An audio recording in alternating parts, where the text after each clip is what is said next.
Hello to you all. Today I'm going to do just a couple of things, take it nice and easy today. Last week I put out a little audio talking about switching tunes, and thanks for a couple of people who checked in, which I have to answer those today as well, and I'll get back to them.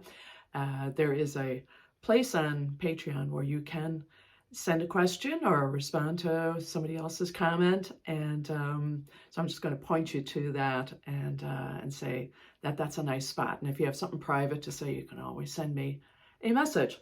But I wanted to add to that discussion about switching keys and what's good. I have to say that personally, I am paying a whole lot more attention just because this subject has come up. So, and I wanted to just share one other idea that I always thought was a pretty good idea that Jim Dwan, guitar player in Chicago, and myself had at one point, and John Williams might have been part of this discussion as well. But if you stay on a key for a very long time and then switch into another key, this can also be, if you're thinking about what effect your music might have, besides, just switching a key is fun, and it can bring your listener along with you and be very fun for you in a session for sure. We had like a fallback of this selection of tunes, just because first one was an A, the second one is in A, the third one is in A, and then we did a switch to C. And so I thought I'd play this selection of tunes, and I hadn't done it in a while, so I've been trying to see if I can play it all. I think the idea of this set of tunes was just blow it out and play it as fast as we could, and so that was enjoyable. But I'll take it easy as I do it now. So the first one, and I had to look these up because this is another thing I'm not great at doing, is paying attention to names of tunes, and associating the name with how the tune goes. So there's lots of levels that you could be good at, that you could improve on. I did look up this first tune, and my memory was maybe learning it from Alton, but I also may have learned it from Liz Doherty. But I did look it up, and it's called The Spirits of Wine. And it definitely was associated with Johnny Doherty, and by all accounts. And the second tune is a tune that's called Aoife's Reel. And this was a tune written by Jerry Holland, the great Cape Breton player. And the third tune, I just remember learning it off a recording that I actually was there for, of meeting Arthur Muse, the great Cape Breton player. So if any Cape Breton players are out there and you actually know the name of this tune, we went into this, Jim Dwan and myself, and then we finished by going into the Chicago Reel. And like I said, A, and then off we go into C.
So, if you're like me, it was very exciting to go from all of that A, and then just head into C, the first notes of the Chicago Reel. So check it out. All of those tunes, I think, are on the session. The Chicago Reel, of course, is in O'Neill's. And that other tune, like I say, is hiding in a tape that I made up at Arthur Muse's house. So I'd have to look that one up. And finally for today, I thought I would put on a tune. I was talking to Liz Knowles there just yesterday, and we have a podcast that's called The Lizzes. But before we did that podcast or thought of that name or wrote down Lizzes, I had actually written a tune called The Lizzes, spelled Lizes, that came into that second book of tunes that I did, which of course landed on the table at a gig on March 6th, 2020. And then that was that. So I do think a few people have gotten the book once the mail got going again, and definitely it's there to be had in a download. But I did do this tune that was called The Lizzes, and I realized how many Lizzes I knew in the music and how much I really, really liked them all. And so that was the idea with writing this tune. But the tune itself,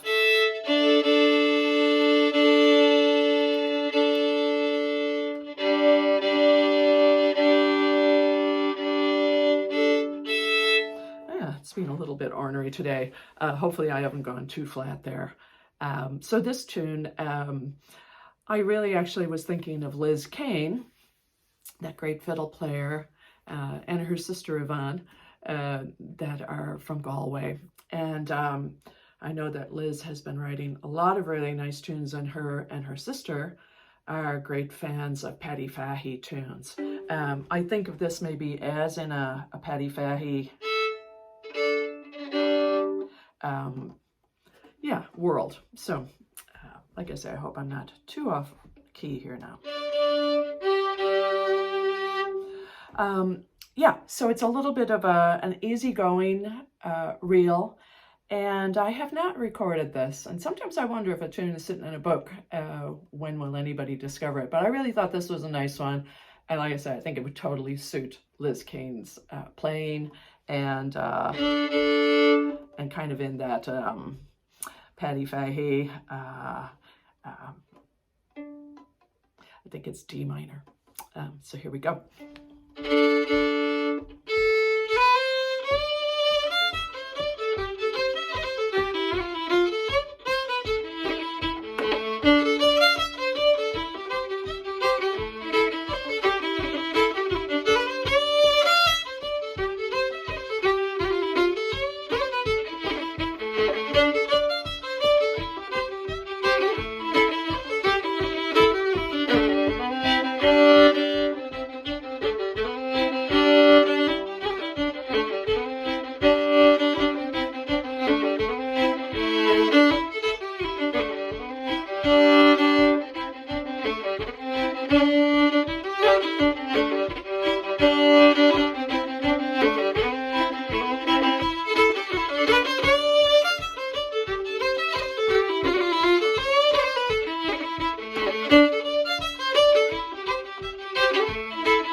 So it's just enjoyable. You can see it's not hard to play, and I get to do all my double stopping that I love to do. And so look out for that when you try this tune. If you try this tune, I'm going to attach the notes, and let's see what happens. And again, let's keep up with that discussion about switching keys. I wonder, is there a nice tune that would go with this one? I'd love to hear about it. All right. Bye, everybody.